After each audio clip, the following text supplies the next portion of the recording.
In Sahaja Yoga, the Guru Puja has a very different significance from any other Guru Puja.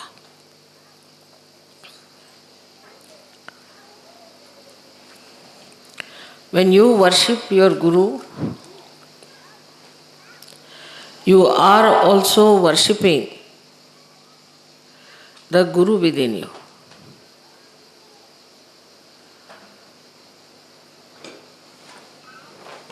This is not in any other Guru-disciple system, because in you, the Guru, the Master, has been awakened. And so, when you are worshipping your Guru, then this Master within you is also worshipped, you respect it, you glorify it, you awaken it, and you manifest it. This we have to realize, that in Sahaja Yoga, if you are a Sahaja Yogi. Now the quality of Guru, first and foremost, is that he makes you meet God. Means he raises the Kundalini and establishes the relation between the all-pervading power, and as your Guru is Adi Shakti, you make that person meet also the Adi Shakti. So you have a double advantage, that at the same time, when you give them realization, not only that you make them feel the union with the divine power, but you can make them meet the divinity itself, the source of divine power. So your responsibility as Sahaja Yogis is very great, because in you there is the Guru. Now in our mantras we say that, Mother, I am my own Guru. But saying that, do we realize that if I am my own Guru, this I and my Guru, between the two, what have I achieved? Where am I? Can I guide myself? Have I got the light of the Spirit on my attention so well established and manifested that I can guide myself and guide others later on? First of all, in the Guru principle, it is important that you see to yourself the introspection. Can I be my own Guru? Have I become my own Guru? Now, in your case, your Guru is a mother, a woman. So, it has to be among women that the development of their Guru qualities have to be very well manifested. But it's just the way it is not. For them, they are still the mothers, or they are the wives, or they are Sahaja Yoginis. But they don't realize that you are also the Gurus. Because your mother is a Guru, because she is a woman, and you have to be also of that quality that people should say, look at this woman, she's such a Guru. But still, as I hear from the different leaders, that the ladies are absolutely still very much far away and are very few who can be called as real Sahaja Yoginis. It's a sad thing to hear. Because if you still keep to all these mundane things of womanhood and the drawbacks of womanhood, which has come out of domination, maybe because of always they were shown to be something lower. Especially in the Christian religion, they were never regarded as something holy. They have this kind of a diffidence in them that they don't understand that dharma can be established more by women than by men. And the Guru's work is to establish the dharma in the society, in the family, in relationships. All these Gurus which are representing all these great symbols here have done nothing but have established dharma. But first of all, before establishing the dharma, we should watch ourselves. Have we got dharma within ourselves or not? First of all, the quality of a person who has dharma is that he listens to others. He obeys. And this is something has gone wrong with the Western women, I think, that they have forgotten how to listen to others, how to obey others. That's why their children also don't obey them. Obedience, if you do not have, nobody is going to obey you. First, you must learn to obey. A person like Kabira, because he was born of a unknown caste, people didn't know what he was born from. And he could not go directly to any guru. So he heard about Ramanand, great guru of those days, who used to go to the river Ganges every morning to have his bath. So one day on his steps, Kabira kept lying, and in the darkness, the guru could not see, and he touched him with his feet. He said, "Who are you?" So he said, "I'm Kabir, and I'm your disciple." And he got hold of his feet. And when he got hold of his feet, he said, "All right, come along." And then he became such a great saint in India. People know him more than they know his guru. He became so great. The basic thing is humility. Yesterday you saw how the musician was humble. All the time he was humble. He didn't know how to express his humility every time. All the time he was humble. Because in humility only you can receive the blessings. You can receive the quality that is of your guru.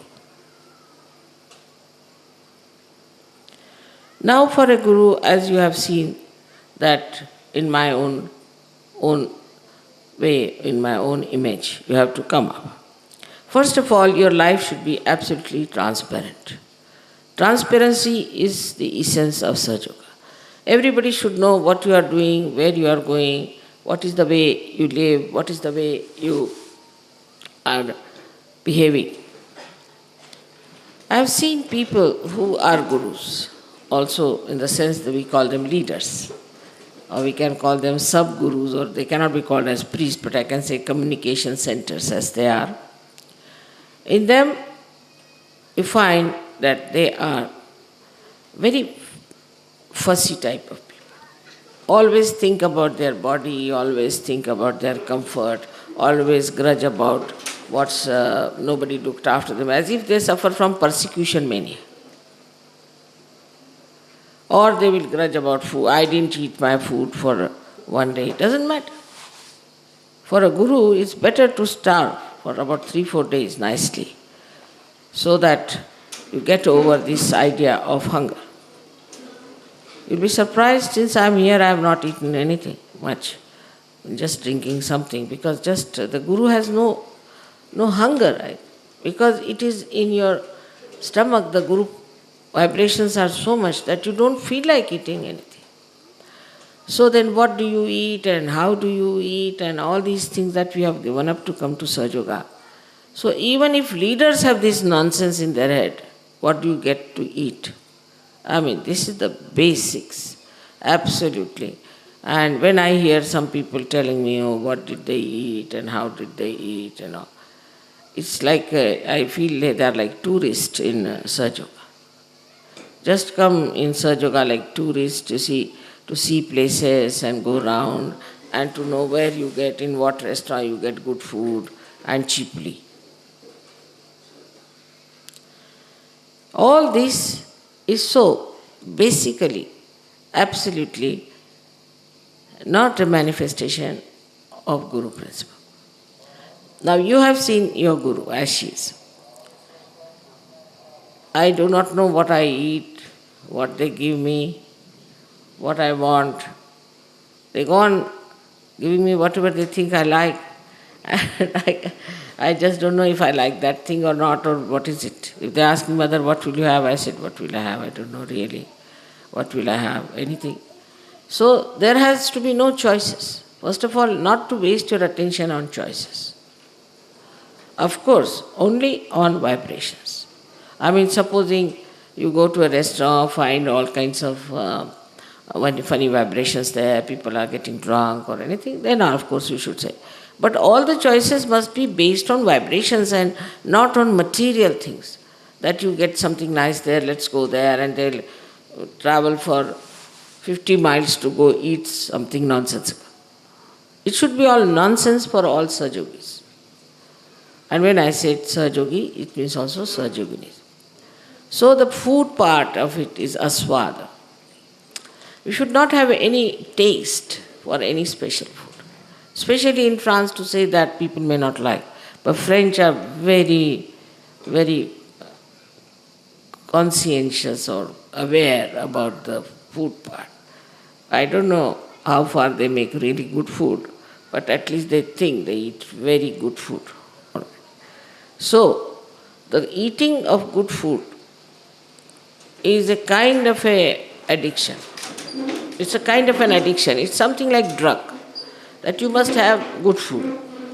So Zen started this system of what they call the tea ceremony. In the tea ceremony, what he did, I mean, I have been through that. And it's really quite a test of people. With me it was all right, but the rest of them got really frightened. That in the tea ceremony, whatever rituals they do, they give you a tea, which is so bitter, we can say quinine raised to power 108, it's like that. And they give you very nicely, handle you with such ritual that you have to take it. So first they say you see the cup without thinking. So he tried to make thoughtless awareness through the cup. I don't know how much one can achieve with that. But that tea that you take once, your tongue is good for anything. And to compensate it, they give you something sweet, which is again sweetness raised to power 108. So sweet that it becomes bitter. So sweet. So this is just to conquer the tongue. Zen must have thought that better give them this tea ceremony, where there is no tea, there's nothing but just you really give such shocks to your tongue so that after that you can eat whatever you get. And that's why you must know that Japanese can eat anything. They have solved their food problem because they can eat anything. They can just fish out some crabs, or could be some prawns, just peel them out like peanuts and eat them like that. I think Zen has solved this problem for them because they have food shortage. And this is how they can eat everything. They can eat the bark of the tree, they can eat the snake, they can eat the lizards, they can eat the frogs, everything they can eat. So all their eating problems are solved in that country by Zen, I think, because you have no taste. But in this, I think the worst are in the whole world are Indians. They are the fussiest people for food because their women have spoiled them. They know very good cooking and they know how to handle their husbands by cooking very well. And the way they cook food for them, you see, the men have to go back to Indian food. Now, even if they travel the whole world, they'll need Indian food. They can't get over their tongues. It is such a big conditioning in India of food that I just don't know how will they get out absolutely the basics which are important. Gandhiji tried that very much in the ashram. He used to give horrid food, boiled food with the oil of mustard on top, and nobody could eat that, raw. And he used to make everybody eat that.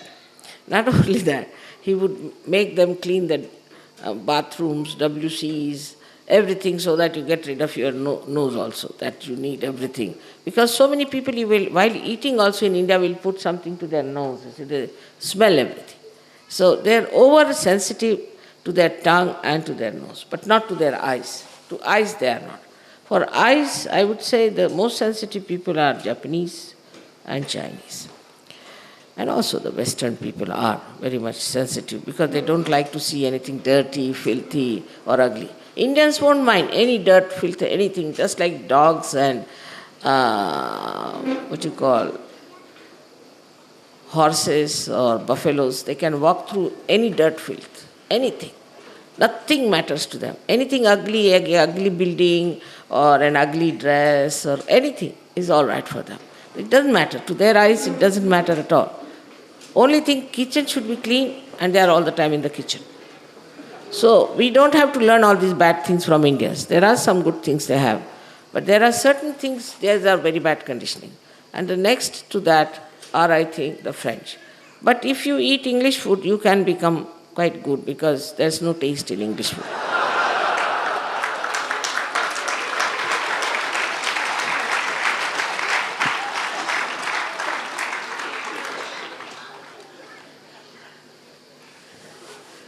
So I have no problem anywhere because I think I have no taste at all and I can eat anything. Anyway, it is cooked, it's all right. I don't bother about what is cooked, what is not cooked.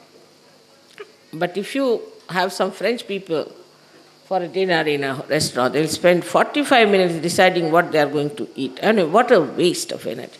45 minutes just to decide what they are going to eat. After all, what is so great, what you are going to eat? It's all there, just one thing everybody should have. So for Sahaj Yogis, it is important to give up this idea, I will have this. First of all, nobody should ask, what will you have? To me also. I do not like people asking me questions, what will you have? Because I have to think about it and I want to be nirvichara.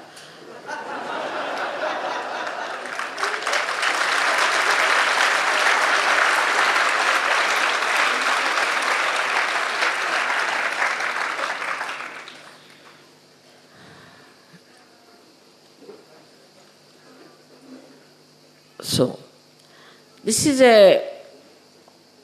one big ordeal which we do not understand, how much we are attached to food.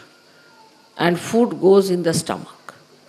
And not only that, it spoils our guru system, but also spoils our physical system. So we should try not to look at food. That's why fasting was told to all the people who wanted to develop their Gurupad. So that they should not fast. But they do not fast normally because they think of food. So there's no fasting. I mean, fasting means that you go into nirvichara and don't think of food. But they are all the time thinking of food, so it has no meaning and you are just the same. Whether you eat it or not, your mind is eating it all the time. Then you start thinking, when will I end my fast and where will I go to have what? So this is a very basic thing that we should get rid of our habits, of our conditionings, what we are going to have, and what food we are going to have. Our children also should be given a proper training about it. That is all right. Sometimes there is no salt, sometimes there is no sugar, doesn't matter. And sometimes there is nothing, doesn't matter. Nothing important for Sahaj Yogi. You can live without food for days together. No problem. So for a Sahaja there's nothing like taste of food and hunger. There's only one hunger, is to be purified, to be clean. This is one of the things that dirties our mind, we should say, that we think about food all the time. Even in Russia, I found people carried all Indian things there. They were cooking all Indian things, and I am poor thing, I can't eat anything. So they cooked, brought everything for me thinking I'm an Indian, but they don't know I am Zen. I do not have sense of taste. So one to get over taste, one has to work out. It's an experiment we have to do with ourselves. Unless and until we introspect ourselves and do experiments, we cannot rise. Because though the Kundalini is trying her level best, but your conditionings are so great that it cannot pierce through and cannot make you onto that guru level. If you see the lives of all these gurus, they were married, they had children, they lived a normal life, but in their own personal life, they were absolutely detached people. So first detachment should come from food. And there, whatever you like, you just don't eat. That's the best way, because of liking something, supposing if somebody is fond of ice cream, he must have already spoiled his liver. So they give up. If you like pasta, give up pasta. If you like something else, just give up. Don't ask for it and don't eat it at all. So that, you see, your mind will get a little bit detached from it. It's very easy to achieve this detachment, I think, if you work it out in a sensible way. Just try to punish your body. You see, if you are your guru, you better take hold of, first of all, your body and your conditionings. You have to treat your body with this thing.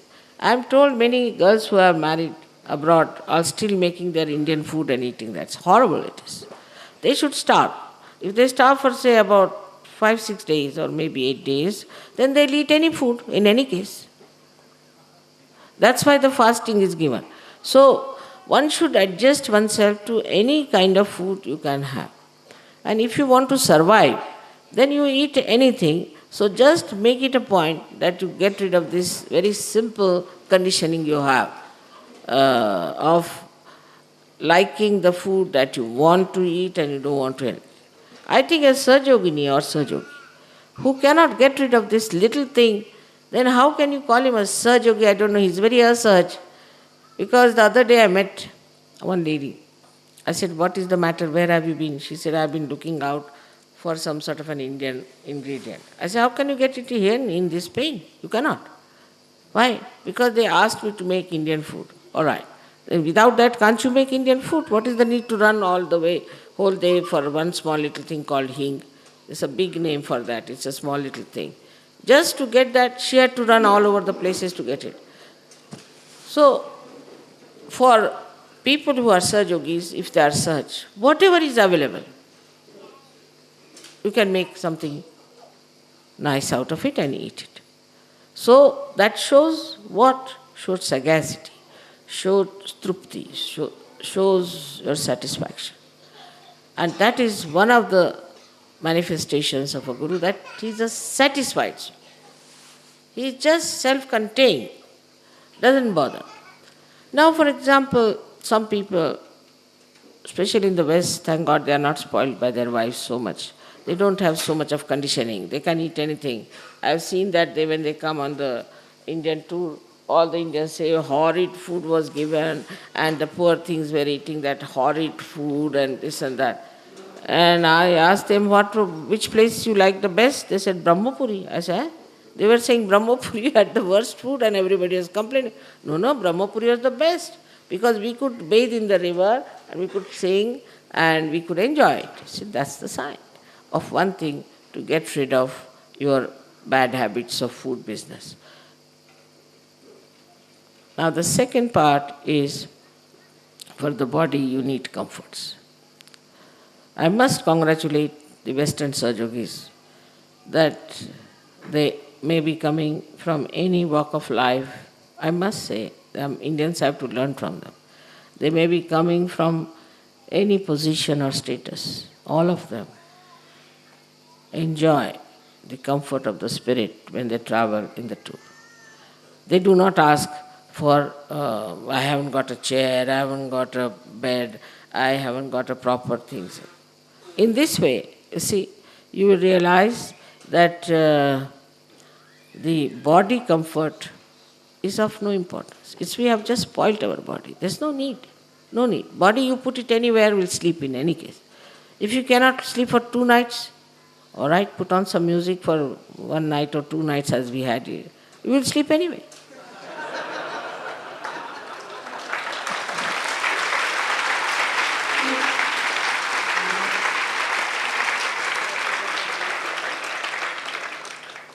So this is the second point, is that we have to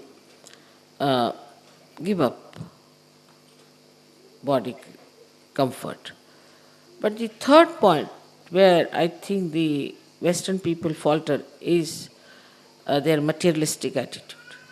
Materialistic attitude and their fondness of their eyes. So one of them is the worst of all. I mean, the worst and worst of all is that you can never have, that's such a big blot. If you have that, is to have a roving eye and things like that. That's out of question. That's out of question for women or for men. They are not Sahajogis by any chance. They have to have very clean eyes. That part is all right. And the second part is the greed, lust and greed. Of course, with Sahaja Yoga, maybe the lust part is over, but greed is still there with so many who get lost. So I would say Indians do not have this lust problem, but they still have greed problem. Means they want to buy something like a radio or some electrical stuff they must buy. If they come abroad, they must buy something. It's all right. If you get it, well and good. If they don't get it, well and good. It should be. But for a Westerner, you see, he would not like to give up his furniture, which his great-grandmother had it. Though he can't sit on it because it's so old. If he sits on it, it will break. But he must keep it to show off that I had a great-grandmother who gave this unique chair. According to Indian standards, it's junk, absolute junk. Because it is good for nothing, you put it in the drawing room, nobody can sit on it, and it looks junky. But according to the Western mind, the older it is, the better, whether it is a junk or anything. He'll have so many junks in the house, and then they will sell like hotcakes. Because there's a very subtle materialistic attitude towards matter, that this will sell like hotcakes if I sell it, because there must be another mad Westerner who would like to buy that junk. You see? So this junk that you have in the house is better to get rid of, because God knows how many people must have used, like it's like a grave in the house. It's a grave. So to have, then also the antique jewelry. Antique jewelry is another man. Antique is a, what you can say, is the fad or addiction of the Western people. Antique. For us, nothing is antique, because we still produce antique things, beautiful things. So Indians don't understand the value of antiques. They don't understand how these people are so mad after torn things and broken things and dirty things and filthy things.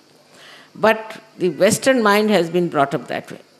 Now in these antique things, I have seen that once I went to somebody's house, you see, and he asked me with very great honor to sit on his chair. And as soon as I sat on the chair, I thought there were snakes and there were scorpions all biting me. I got a fright, I said, what is it? He said, this is from great-great-great-grandmother. You see, she gave us this thing. I said, it will break, I better sit outside. So this also, madness of this antique is so much that it is unbelievable how people go into it. So there's a joke in India. There's a very great writer called as Premchand. He wrote about two Englishmen going on the road of Benares when they were hit by a lota that they use for their bathrooms, fell on their feet. And it fell on their feet, and he jokingly says on the feet where all the bureaucrats fall. Means all Indian bureaucrats used to fall at the feet of the English at that time, so he made a joke. But doesn't matter. Then the English, you see, looked at the thing and they were very angry. And immediately they took to law. You have to come to the courts, you have to come to the police, and we're going to report this has fallen there, it has hit us and all that. So there was a clever man, he knew the English or the Western mind. He said, "Sir, do you know this lota has very valuable?" He said, "Why?" "Because this one was used by Akbar the Great. So ancient it is." He said, "Really?" "Yes, it is. And you just don't quarrel with them and ask them for this lota." And he told in Indian language to them that I have befooled these people, I have told them that this lota belong to Akbar, and you have to take this lota and use this lota to just to befool them. So then they asked, "But all right, we'll forgive you, we'll not take you to any courts or anything, but you just give us this lota." They said, "No, we can't." We said, "Why?" "Because it's such an antique piece, you see. In India, you won't find anybody respecting antique pieces, especially in Benares, nobody bothers." So they said, "Really?" "Yes, it belonged to Akbar, and my forefathers worked with him, so he gave us this lota. We can't give you, we are sorry." They said, No, please give us, you see. We'll not take you to the police. All right, you charge us. Whatever money you charge us and all that." In those days, they paid 1,000 rupees. This is equal to now 1 crore, I think. They gave, these English paid them and bought that lota, which had nothing to do with Akbar or anyone. So this madness of antique has to go away from our minds. It's such a built-in thing within us that we always talk of antiquities. Perhaps maybe because of wars everything was destroyed, and whatever was in the olden times was something very beautiful and good, and now we are not making very good things. Perhaps maybe that is the reason. But now we are making nice things we can make.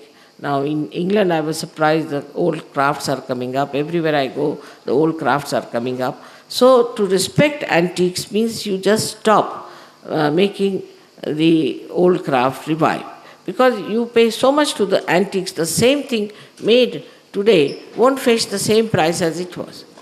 Now this has ruined our creativity, ruined our handwork, and it has ruined our whole, I think, the quality of our life, because the way we are mad after antiques. So this also should go from your head, that anything antique is something good. It's a very superficial value, if you see to it.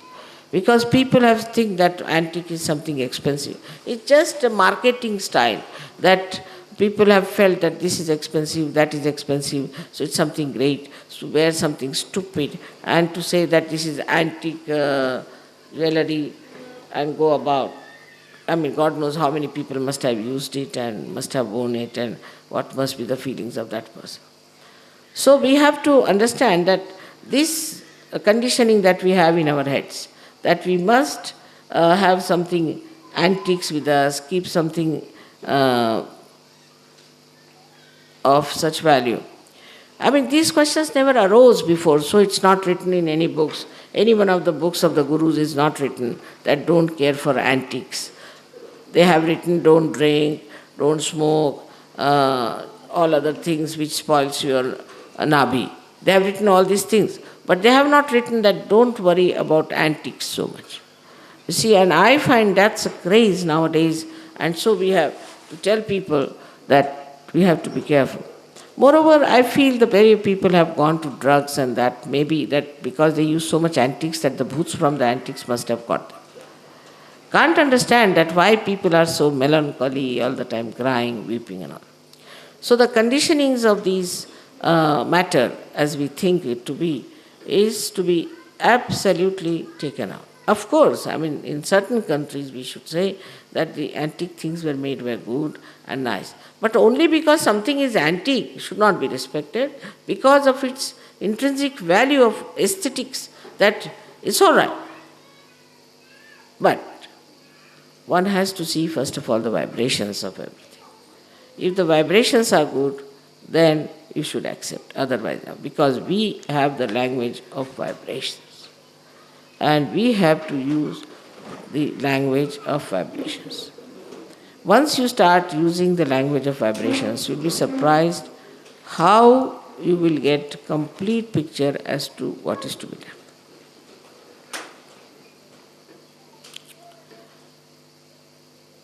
So, to get rid of these three conditionings for our body is very important. And the worst thing for a Sahaja to think that he's sick is a sort of a tarnishing the name of Sahaja. If you are still feel you are sick, you better get out of Sahaja. Because either you get well or you are not a Sahaja. One of the two things. If you are a Sahaja, you have to see that you get well. And if there are certain problems also, doesn't matter. Now, for example, supposing I have certain problems which I know because of Sahaja, because of my position as the mother, my position as Adishakti. Certain physical things I have to face, parasympathetic working I have to face. But I go through it. It's accepted. You have to accept your body as it is. And you are not to sort of say that I'm not well or there's something wrong with me and go on complaining like some old hag. Never think you are old, first of all. Never think that you have gone old or you are no good. Look at your mother. I never think that way. Yesterday, half of you were sleeping. I was still alert and listening to the music. And today I am again alert here. So, if you have a guru, then that image should be with you that we look at our mother. She's so old. How much she travels, how much she does. All right, you might say she's Adi Shakti, but little bit of Shakti you too have. And that Shakti is to be shown by your full dynamism. If you have no dynamism and if you still feel very weak, that means you are not a Sahaja. So just ask for any amount of energy can come to. That dynamism should be there. Now this I would say for the physical self, that one has to know that you are all younger and getting younger and younger, but not the stupidity of youth, but gravity, the gravity of the age. Actually, I have seen children who are born realized. They are very grave. They won't do anything that is not dignified. And they will never, I have never heard them talking to some of the Sahaja have a bad habit of talking tuck among themselves. It's a very bad habit, which shows that they're still very much lacking. Just wearing saris or wearing bindis, you do not become a Sahaja. First of all, what is the gravity? You should only speak whenever it is necessary. So I have seen these Sahaja who are born realized children. They stand like this before me. And they say very few words, but beautiful words they speak. And say things which you can remember all the time. They just do not go on wasting anything. And they are extremely obedient. So from them one can learn that these are born realized, and the way their guru principle is acting, are we also acting the same way? Or we are doing something that is not good for our ascent. So even after coming to Sahaja, if you do not try hard to introspect yourself, you have missed the point that you compare yourself with your guru all the time. Now, then everything has to be understood in the right perspective that we are Sahaja. Now for a Sahaja, first and foremost thing that he has to have love. First, for others, not for himself. If you are all the time worried about yourself, my body is such, my this thing such, and I have to do this, then you don't love others. But do you see to the comfort of others? Do you feel the compassion of other Sahajas? Do you feel what have I to bring for them? What is missing in them? Do you work it out? Do you go out of the way to help them? First of all, Sahaja. Now Sahaja are different things. I have seen many Sahaja will go and take the side of the non-Sahaja and try to debase the Sahaja. It's a very wrong thing. You belong to this new race. And the people who do not belong to this new race, and if they are attacking anybody, these are your hands, your feet, your head.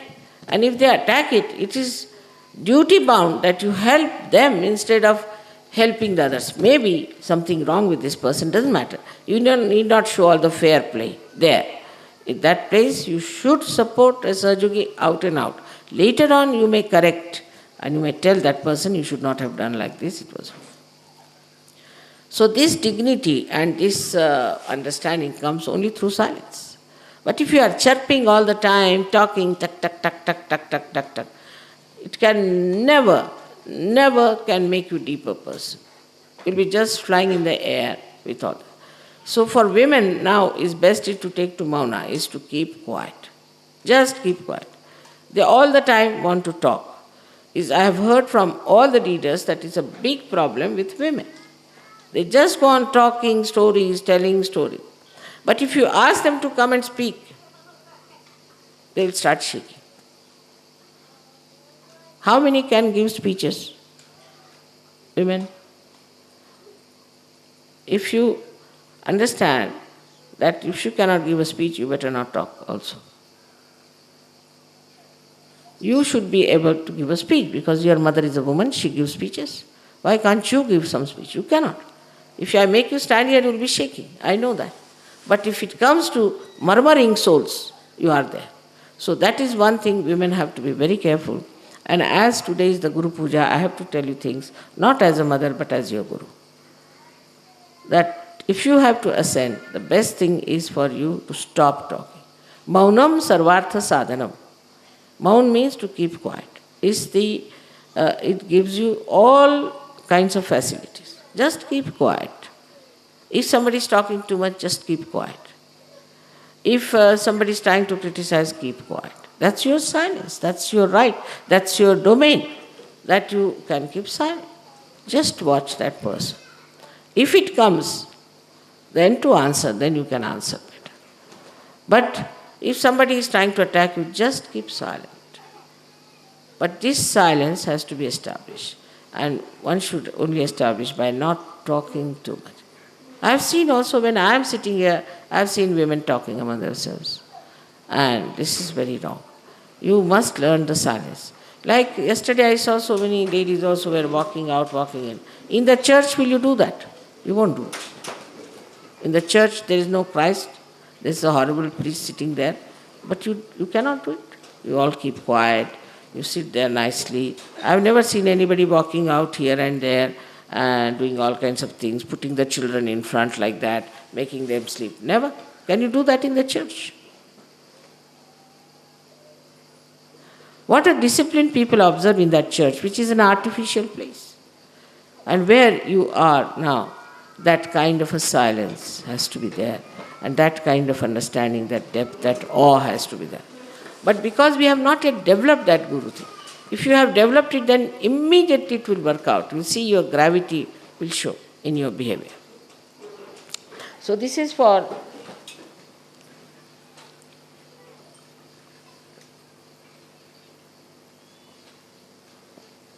our attention not to be wasted. To discuss somebody, to discuss about others' characters, we have no business. Do we discuss the character of one hand to another hand? To discuss about what has happened about marriages, things like that. Also, marriage is just, in Sahaja Yoga, it's not such an important thing. Some people pay too much attention to marriage. You see, marriage becomes a headache. Oh, so then what about my marriage? Then again 10 minutes you see that person, what about my marriage? Again after 10 minutes, what about my marriage? You want to run away. I mean, you see, it's something becomes like a mania for people. What should we do? And the whole thing is all depends, or the whole programming depends on how you are going to get married. So you have come to Sahaja Yoga, you are sannyasis. You are not married people in a way. You are married only to Sahaja Yoga. That's your husband, that's your wife. And the so-called husband and wife are there. But if they are not Sahaja Yogis, then you are unmarried, definitely. So too much attention is paid in Sahaja Yoga to marriages. I have seen that. Before marriage, before Sahaja Yoga, marriage was a joke. Every third day there was a divorce. And people would run away and do all kinds of things. Then when they got married, after Sahaja Yoga, they are the greatest romantic people ever known in the whole world. I mean, all Romeo and Juliets going about. I just don't understand. Even in the Indian villages, people complain that what sort of these people are. I mean, they have no sense at all, and the way they go around, are they the saints? So that saintliness, that sannyas, that asceticism has to be expressed in our married life. I don't mean that you don't have relationship with your husband, but in a very private way. It has to be extremely private, and it should not be such a great thing to go into romanticism. You'll ruin the whole of Sahaja Yoga in the West if you start doing that nonsense. Because also there's an idea about it that you see, you fall in love. But then you'll fall. That's the first point. You'll fall. You want to rise. So this attachment and this worry about the husband and this and that, I mean, you can carry on with any kind of a husband and wife if you are a Sahaja Yogi. You should be able to. I mean, I know that's very simple. Your husband is a study, wife is a study, that's all. You study a person, what sort of a person is. But for that you have to have the witness state. And you have to see, you have to be detached. So in marriages, one has to be detached. But on the contrary, I find that just after the marriage, they want to organize some special thing for them to go to some sort of a honeymoon or some sort of a thing. I don't know how these ideas crawl up. These are coming from the old conditionings of things. And after honeymoon, they come and say, Mother, this marriage is not going to work out. So it's better to do slow and steady and then decide. Because you just jump into honeymoon mood and come back and say, Mother, this I've started thinking and I don't think. I know of a lady who was jumping with an Indian gentleman, and she was on her way to Australia. In Singapore, she telephones that, Mother, I don't think this marriage will work out. And here everybody complained to me, Mother, these two are behaving in such a manner that Indians are rather embarrassed. So the sense of shame you must learn from Indians. They never, husband and wife, never sit together in India. It's regarded as bad manners, and it should be with you also. That even in the puja, even in anything they are sitting in the public. What is the need to show your relationship in the public? It's only in the private. This is one of the things when if you start understanding, there will be a proper adjustment. Men should be with men in the public, women should be with the women together.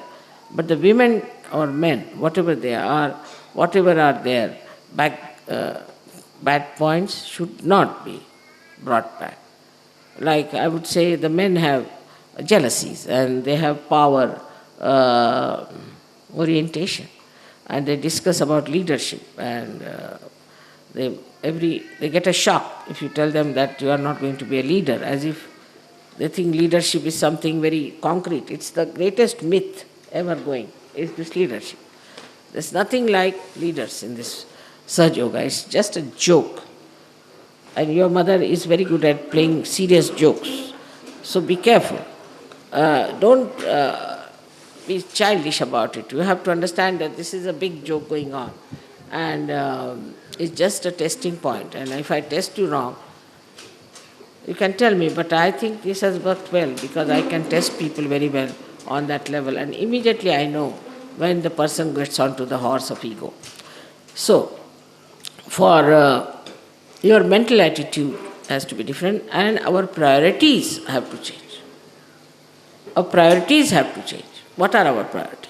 First and foremost thing is our ascent. Is the first priority. For our ascent, whatever is needed has to be done. If you have to punish your body, all right. If you have to punish yourself, all right. If you have a conditioning, get rid of it. Just introspect yourself. That is self-realization, is to know yourself. When you know yourself and know what is clinging on to it, just to remove it completely, work it out the way you like. Work it out the way you like. You see, it is very important that the body, mind, everything should be your slaves. Nothing should dominate. You should be on top of everything. How dare your body ask for anything? How dare your mind tells you anything? How this conditioning works on you. I am a Sahajogi, I am above everything. Like the lotuses have come out of the ponds, you have come out of it.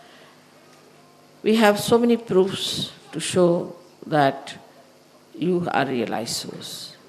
I'll show you some photographs that I have to show that there is light.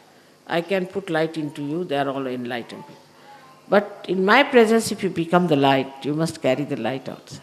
Not only in my presence, but when you go out. But one of the reasons I think when I tell something, people just start thinking about whom mother is talking. They never think she's talking about me. That's the only way you can penetrate within yourself. When you see that mother is talking about me, she's correcting me alone and she's telling me, then only it will penetrate and it will work out. The priorities have to be changed, and the first and foremost is your ascent and the spirit and Sahajoga. The rest is negligible, nothing important. Then the faith that there is this all-pervading power which is looking after us is very important. This time the musicians came all the way. I must tell you the story of their travel. They came and they said that there's a train from Kiev, and they also bought the tickets, so got into the train. And they were offloaded before the Hungarian border.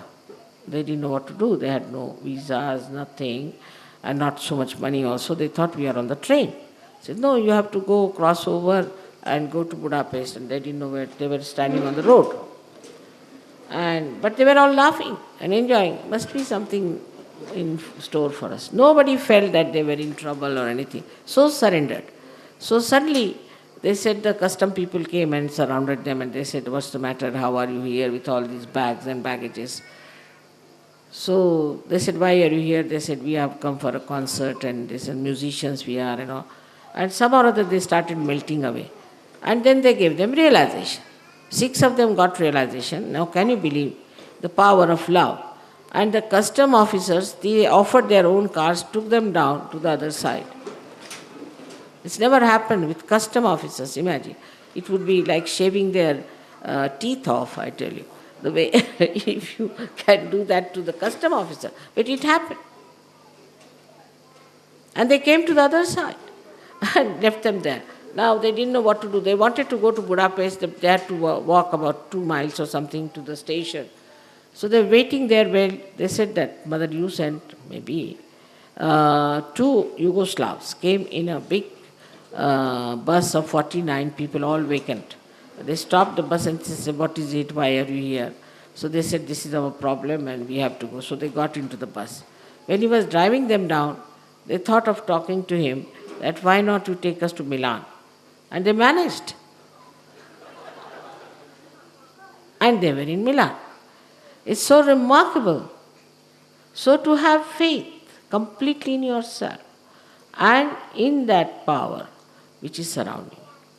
And once you have that faith, you will realize that though it is so helpful to you, it is so kind to you, on the same level, if you think it can be very harmful. So then, never listen to the Guru Ninda. Means anybody talks anything ill about your Guru, just put your hands to your ears, absolutely immediately. I've known of a person who did that, got cancer, another now in jail, another one there.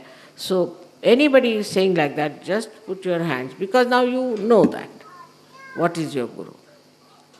So you should never hear anything against your Guru from anyone.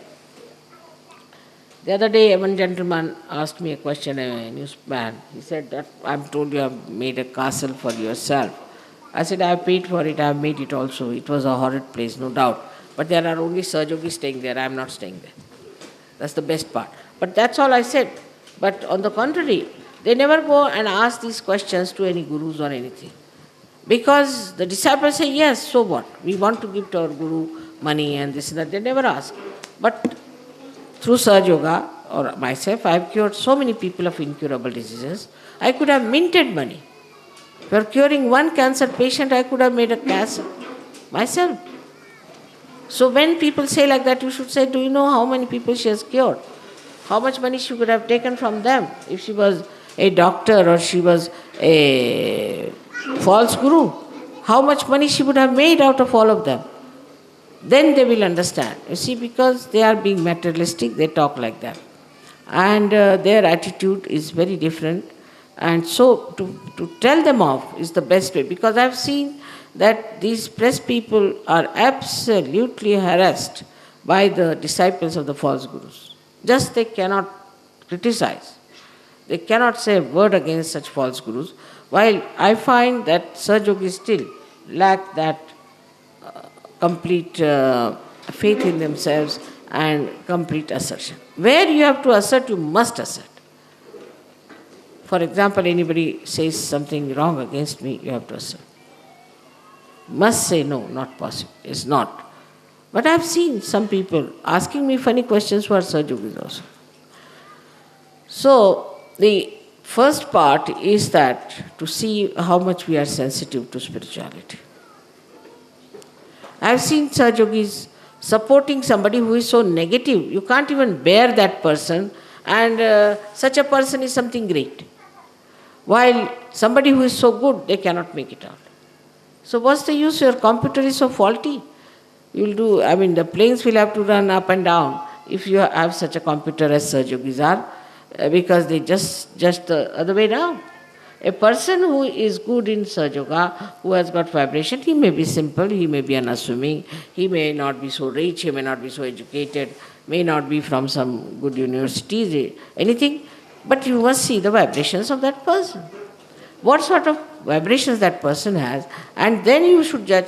Instead of that, if you judge that person only because he is very good to talk and he talks well and very scholarly or something like that, that's not the point. The point is, what are his vibrations? Once you see those vibrations and judge them on vibrations, then you are a Sahajogi.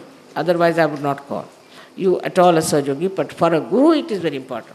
I have seen sometimes even the leaders supporting somebody who is absolutely horrid. I can't bear that person, even for 5 minutes. But here the guru sends him over to me. Oh, mother, he's so good, he donated so much money. It doesn't matter. He donated money, so what? Who asked him to donate money? But he should not donate his booths to us now anymore. We don't want his booth. So that's what it is. So the judgment should be correct about a person when you say that this man is not good or that not good. But mostly gurus themselves are caught up. And then they have ambitions, and if somebody doesn't listen to them, or somebody wants to give a lecture at a wrong time and somebody says you shouldn't talk like this or something, then they get angry. They have very hot temper and they provoke people, they say things sometimes, and then when people react, they say you are a bad Sahajogi. That's not the way. First of all, a guru or a leader has to be himself a very mild, gentle and a good person. He has to be in such a way, he should not demand anything, he should not ask for anything. Never demand anything. Anybody who demands cannot be a guru. Respect is to be commanded and not to be demanded.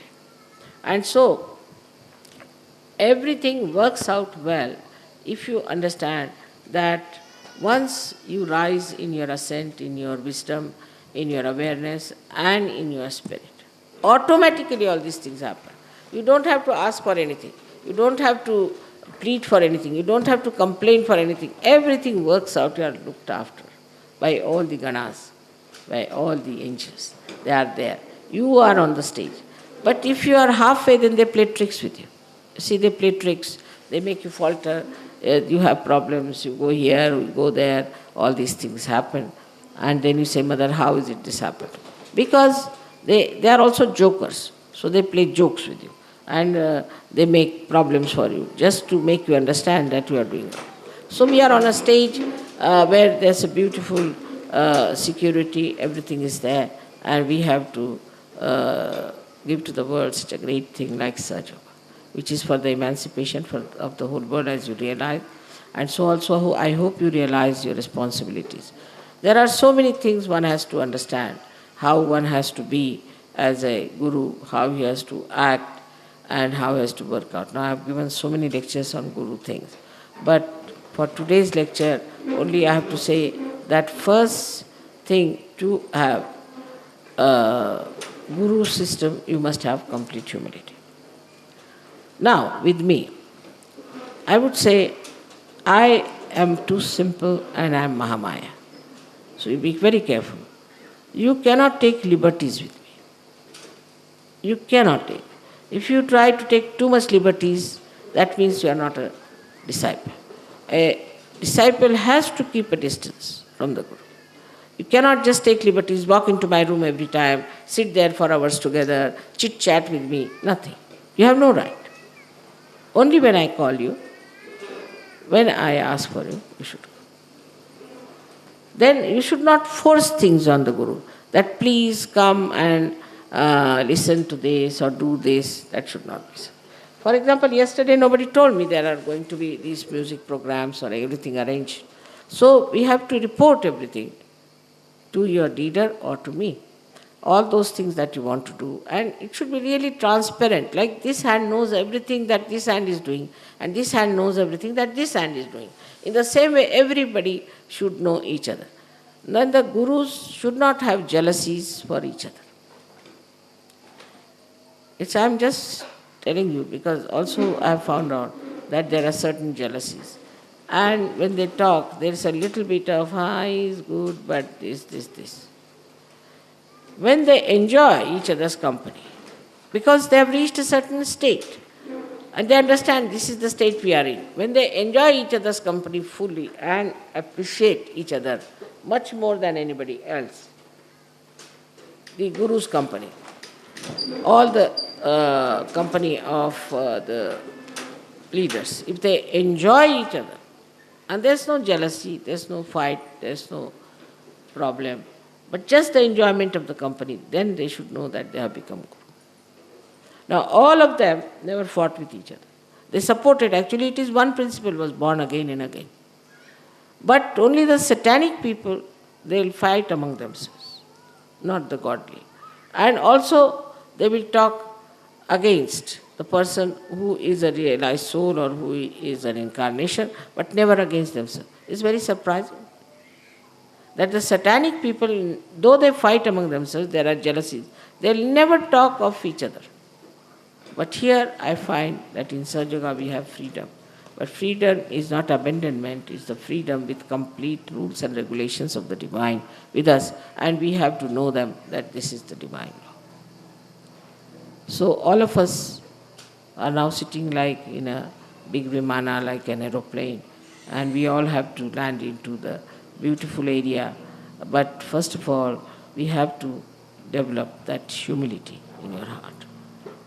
Complete humility and surrender. That's very important. Unless and until you have that humility and surrender in your heart, Guru principle cannot be awakened. First you have to be the disciple and then the Guru. So you have to develop that humility. And that humility comes very easily if you love me, respect me. It's not only love, but respect. That respect has to be there, and then people will respect you. May God bless you.